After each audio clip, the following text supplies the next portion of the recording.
गर्मियों के दिन आ रहे हैं और महालक्ष्मी सेल्स आपके लिए तैयार है लेटेस्ट कंज्यूमर अप्लायंसेस के साथ। Branded air conditioners, best brands, best offers के साथ आपके लिए अवेलेबल है महालक्ष्मी सेल्स में। एयर कूलर्स जो आपके पूरे घर में ठंडी हवा से आपके दिन को और खुशनुमा बनाए। Single door refrigerator, double door refrigerators, inverter battery, deep freezers, visi cooler, LED televisions, semi and fully automatic washing machines, water purifier, RO plus UV, आटा चक्की, water dispensers, water coolers, mini refrigerators, सभी appliances best brands के best offers के साथ आपके लिए available है Mahalakshmi sales में।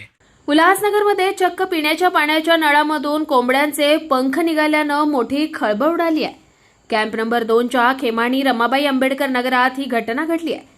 या ठिकाणी राहणाऱ्या सोनवणे कुटुंबाच्या घरी आणि परिसरात गेल्या अनेक दिवसांपासून दूषित पाणी पुरवठा होतोय।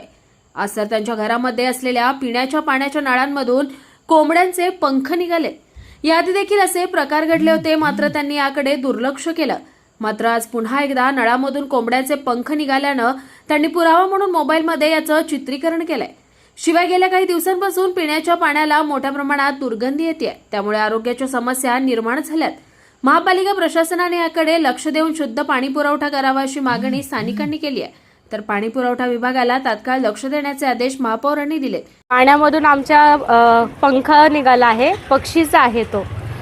एकदा नाही तर 2-3दा निघाला। एकदा 2दा मी इग्नोर केला की काय जाऊ दे असं झालं असेल, पण मी तिसरींदा निघाला तर माझे मिस्टर बोलले आता निघाला तर व्हिडिओ वगैरे काढून ठेवतो। मी ते काढलं, त्यांना दाखवलं, पण त्या पाण्यातून पंख निघाला, पण त्यातून वासही येतो इतका की जसं आपण नॉनव्हेज चिकन वगैरे धुतल्यानंतर त्यातून जे पाण्याचा वास येतो तसा सेम आमच्या पिण्याच्या पाण्यामध्ये आम्ही जे पाणी ड्रम वगैरे भरतो त्यामध्ये पण पाण्याचा वास तसाच येतो। आणि इतकंच नाही तर सुरुवातीला जे पाणी येते अर्धा तास निमित्त मातीचं वाळूचं पाणी येते आमच्या घरामध्ये। किती महिन्यापासूनची ही समस्या आहे? 15-20 दिवस झालेत। पाईपलाईन लागलेली आहे ना तेव्हापासून ते येते। तक्रार वगैरे केली कोणाकडे? हां, तक्रार वगैरे आम्ही पाठवलेलं, पण त्यातून काही रिप्लाय वगैरे आला नाही आहे। लहान मुलं आहे। त्यानंतर ते माझं अंजली सोनवणे, आम्ही काल रात्रीपासून त्यांना मेसेज दिलेला आहे की आमच्याकडे पाणी व्यवस्थित येत नाही आहे, सगळे पक्ष्यांचे पंख येत आहेत, खडे निघत आहेत आणि पाण्याचा वास तर एवढा घाण येतोय की पाणी प्यायची इच्छाच होत नाही आहे। आमच्या घरामध्ये लहान लहान मुलं आहेत, माझं स्वतःचा मुलगा आहे 1.5 वर्षाचा। म्हणून मॅडम तुम्ही लवकरच्या लवकर या आणि बघा, इथे चौकशी करा, एवढंच आमचं म्हणणं आहे। रेखा गौतम बोबडे। काय झालं असं, लहान मुलांनी पाणी पिलं असतं, आम्ही जर बघितलंच नसतं तर घशामध्ये अडकलं असतं, मग हे किती मोठं प्रकरण झालं असतं। म्हणून तुम्ही या आणि बघा, इथे चौकशी करा, एवढंच म्हणणं आहे आमचं।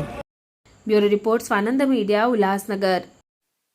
ताज्या घडामोडींसाठी स्वानंद न्यूजला सबस्क्राईब करा आणि बेल आयकॉनवर क्लिक करा।